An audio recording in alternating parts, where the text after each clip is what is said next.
Okei, see on jälle üks jutt sellest, kuidas koos paremini tegutseda, et me sellest digikultuuri raportist hakkasime rääkima tegelikult juba kevadel, enne koroonaaega, aga no siis läks kõigil kiireks ja tõid muud asjad peale ja siis polnud võimalik sellega tegeleda. Ja ma lühidalt räägingi hästi lühidalt, et esiteks, mida me arvame, et see raport võiks kujutada endast ja teiseks, miks ma seda siin teile räägin, muuseumi ja mäluasutuste töötajatele, eks. Nüüd, mis see digikultuur on, eks, et see ongi see, mis tuleb meile vahendatult ja mida inimesed läbi arvuti ja kaabeltelevisiooni ja kõige tarbivad, eks. Ja kuna meil on digikultuuri aasta, siis see digikultuuri raport võiks nüüd võtta ühes kirjas see ülesanne, mida me näeme tal, võiks olla just see, et millised need käimasolevad protsessid on ja kui me siin Toomas Laats rääkis sellest Jupiterist ja selle muuseumipileti näitel, eks, et see on kõik viimaste aastate areng, et see üldine teadvustamine, et kultuuri saab tarbida veel teistmoodi, ei pea igale poole kohale minema, vaid see areng on nüüd jõudnud sinnamaale, et kus inimesed seda aktiivselt teevad ja siis see kaardistamine, peegeldus ja reflektsioon, see tuleb alati nagu teises järjekorras, eks, et me oleme selle reflektsioonini jõudnud ja nagu Martin ütles, et selle reflektsiooni üks olulisi funktsioone võiks olla see, et kuidas riigile paremat sisendit anda Kultuuriministeeriumile, et kuidas seda paremini korraldada, kuidas koordineerida, milliseid meetmeid välja töötada, et see asi veel paremini toimiks ja see on nagu see esimene aasta, kus me seda teeme ja loodetavasti tuleb seda veel, et mida teha, et piltlikult öeldes, et kui paneme laua pealt asjad kokku, et siis kuidas neid paremini sealt üles leida, eks, et kultuuriga samamoodi. Nüüd me oleme selle raporti organiseerinud üsna sellise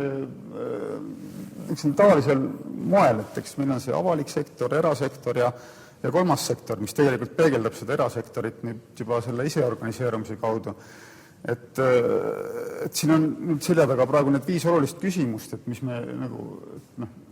tahaksime, et nad oleks peegeldatud seal, et need on need digikultuuri vormid, erinevate allsektorite niisugused rahalised mahud, kui keegi vabatahtlikult ei taha neid anda, aga midagi ikka, eks ole. Vähemalt suurusjärgud ja proportsioonid, eks ju. Siis see sama poliitikate küsimus, avalikud investeeringud, 4. uued arengud, eks ole, mis toimuvad, erinevad sellised case'id, võib-olla intervjuud, muuseumid on siin hea näide selle koroonakriisiga seoses, eks, et igasugu asju toimub, aga täpselt ei ole teada välja arvatud see, mida ajakirjandus kajastab, eks ole. Ja siis muidugi on ka teil endal võib-olla mingid erinevaid uuringuid tellituid, mingid selliseid vaateid sellele maastikule, jah?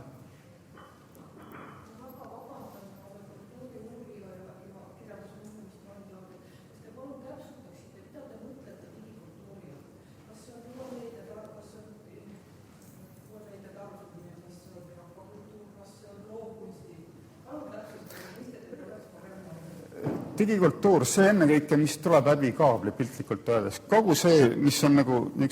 common sense, et kui meil on auditoorium, kes vaatab telekat, tarbib telefonist midagi, näeb ajalehest mingit ülevaadet selle kohta, et näed, et keegi käis muuseumis kuskil, vaatas midagi arvutist. Et see on selline no pigem mitte, sellepärast, et see on ikkagi ta võib tulla läbi sotsiaalmeedia, aga see ei tee teda kultuuriks, eks, et me võtame ikkagi natuke kitsamalt, et me lähtume sellest, et mis on Kultuuriministeeriumi haldusala, eks ole, ühest küljest ja teisest küljest, et mida müüakse inimestele, millest inimesed on nõus maksma, et see on nagu see lähtekoht, eks. Et jah, et põhimõtteliselt see on see turg, et see nii-öelda see bassein, kus me oleme selles kultuuris, eks ole. Et nüüd, jah, et ma vist viitasin, et siin on nüüd 5 olulist küsimust, eks ole. Et avalik sektor, kolmas sektor ja erasektor. Et nüüd sellest erasektorist ilmselt teile pole võtet väga pikalt rääkida, eks ole, siin on telkod, eks ole, televisioon, raadio, ajakirjandus, videomängud, film ja muusika, eks ole, et meil oli see digikultuuri ümarlaud, et meil oli seal, oleks võinud rohkem olla, võib alati öelda, aga oli päris esinduslik seltskond, selles mõttes, et oli nii erasektorist, oli avalikust sektorist, oli Music Estonia, oli veel mõned, eks, raamatukogu inimesi ja selles mõttes see on ka, et see on nagu hea küsida, et mis see digikultuur on, eks, aga selles mõttes see on ka see defineeriv, defineeriv väljaanne või defineeriv esimene samm, et okei, et me tõmbame ta praegu siin kokku sellega, et meil on mingisugune turg, eks ole, kes tarbib seda kultuuri ja ütlemegi, et see ongi digikultuur, inimesed on siin nõus maksma selle eest, see on meil avalik sektor, kes vahendab digikultuuri, eks ole, kaasa arvatud mäluasutused ja siis on meil veel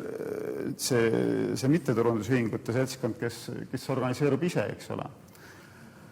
Nüüd see avaliku sektori teema, eks, see ongi see, mis pädeb selle muuseumi ja mäluasutuste kohta ja miks ma seda teemat siin räägin teile, eks, et see ongi see, et meil on, eks ole, Statistikaametist saab kokku kogutud infot muuseumite kohta ja muuseumite andmebaasist aga nagu siin ka eelmistest ettekannetest ju selgus, et tegelikult meil ei ole sellist, kui kõik teevad oma virtuaaltuure ja virtuaalekspositsioone ja selliseid erinevaid teenuseid arendavad, et meil ei ole sellist keskset kohta, kus seda nagu peegeldada tagasi endale, et nüüd üks variant, et tõesti ma võtan telefoni ja helistan kõik läbi, kes ma leian, et Kultuuriministeeriumi kodulehelt või kuskilt. Ja tegelikult meil on ka Kultuuriministeeriumis kohtumine järgmine esmaspäev juba sellel teemal ja eks nende käest saab ka andmeid, aga võib-olla on ka teil mingisuguseid uusi mõtteid või ägedaid kogemusi, mida ma kutsun üles jagama meiega ja sellist insighti võib-olla. See on üks asi ja teine asi, et need erinevad ägedad juhtumid, millest on ajakirjanduses juttu olnud, et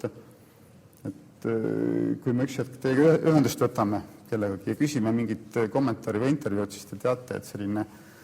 initsiatiiv ja digikultuuri raport on teoksile. Põhimõtteliselt minu poolt tutvustuseks on kõik, eks, et see kolmas sektor, jah, see muuseumite liit, eks see on ka kolmas sektor, kuigi ta on avaliku sektori peegeldus, aga see selleks praegu, et